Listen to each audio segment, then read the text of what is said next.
Hi hello every one welcome to my channel. இன்றைக்கி நம்ம சேனலில் ரொம்ப நாளைக்கு அப்புறம் ஒரு வீடியோ வ்ளாக் போடலான்னு தோணுச்சு. ஸோ என்ன பண்ணலாம் அப்படிங்கிறப்ப இன்றைக்கி கிளைமேட் நல்லா இருந்ததுனால நீங்கள் ஒரு மட்டன் பிரியாணி சாப்பிட்லான்னு தோணுச்சு. நானும் என் ஃப்ரெண்டும் காரை எடுத்துகிட்டு கிளம்புனோம். பார்த்திங்க அப்படின்னா எங்கள் ஊரில் சுற்றி வெறும் சிக்கன் பிரியாணி மட்டும்தான் போட்டுட்ருக்கேன்.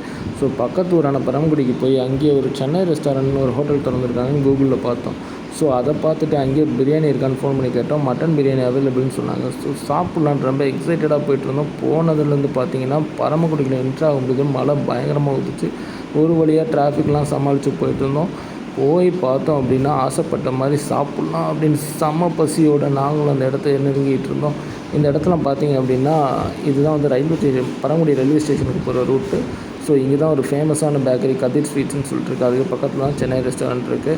சென்னை ராவுத்தர் ரெஸ்டாரண்ட் பேர் செம்மையாக இருக்குல்ல. உள்ளே போய் ஆசையாக கேட்டால் பிரியாணி இல்லை பாய் அப்படின்ட்டாங்க. ஏன்னா இன்றைக்கி ஆகஸ்ட் 15th லீவு. ஸோ நிறையா பிரியாணி பேர் சாப்பிட்டு வந்ததுனால பிரியாணி காலி ஆகிடுச்சுட்டாங்க.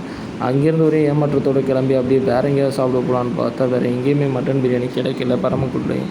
ஸோ அப்படியே அங்கேருந்து சோகமாக கிளம்பி ஊருக்கு போகலாம் அப்படின்னு சொல்லிட்டு வர வழியில் பார்த்தோம் அப்படின்னா அந்த இடத்த தாண்டும் போதே வெயில் அடிக்க ஆரம்பிச்சிருச்சு. என்னடா இது கிளைமேட்டு, மழை பெஞ்சு நம்மளை நினச்சி விட்டதும் இல்லாமல் இப்போ வெயில் பெஞ்சு நம்மளை காய வைக்குது. என்ன கிளைமேட் இது, செம்ம கிளைமேட்டில் அப்படின்னு நினச்சிட்டு போனோம். சின்ன வயசுலாம் ஒரு கதை சொல்லுவாங்க, இந்த மாதிரி மழையும் பெஞ்சு வெயிலும் அடித்தா காக்காய்க்கும் நரிக்கும் கல்யாணம் அப்படின்னு.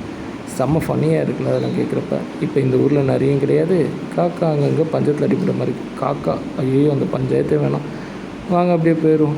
எங்கள் ஊருக்கு நாங்கள் பரமக்குடிலேருந்து கிளம்பிட்டோங்க. இந்த விளாக் அவ்வளோதான். நாங்கள் எக்ஸைட்மெண்ட் ஆகி போய் ஏமாந்த கதை தான் இந்த விளாக். ஸோ அடுத்த விளாக்லாம் பார்த்திங்க அப்படின்னா ரொம்ப இன்ட்ரெஸ்டிங்காக பண்ணுறதுக்கு ட்ரை பண்ணுறோம்.